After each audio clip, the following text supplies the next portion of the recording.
तुमच्याकडे असं झालं काय हो, तुम्हाला खायचं आणि लगेच भेटलं नाही, तर मग ही रेसिपी तुम्ही नक्की बनवून खा. बाहेरचं बी तुम्ही विसरूनच जाल. मस्त असं गाड्यावर भेटणारी जशी पहिल्याच्या काळातली बटाट्याची भजी आहे ना, ती तुम्हाला मी सांगणार आहे. माझा मामा आम्हाला दररोज रात्रीचं बाहेर गेला की आम्ही सांगायचो, मामा विचारायचं काय आणू, तर आम्ही एकच प्रश्न द्यायचो की बटाट्याची भजी आण मामा. आणि तेव्हा 20 रुपयाला फक्त 4 भेटायचे.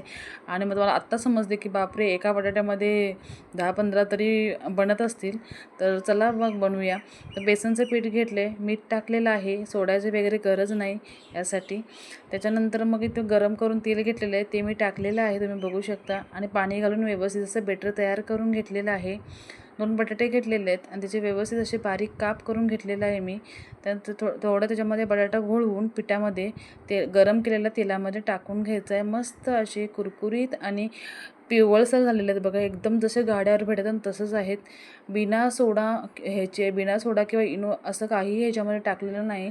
तुम्ही नक्की ट्राय करून बघा. तुम्हाला ही रेसिपी पटकन आणि झटकन होणाऱ्यातली अशी आहे. नाश्त्याला तुम्ही बनवू शकता, संध्याकाळच्या स्नॅक्सलासुद्धा बनवू शकता. मस्त अशी लागते. आणि तुम्ही बघू शकता कलर एकदम गाड्यावरच्या भजीसारखा आला आहे ना. तर चला पटपट लाईक करा, कमेंट करा आणि शेअर करा. थँक्यू.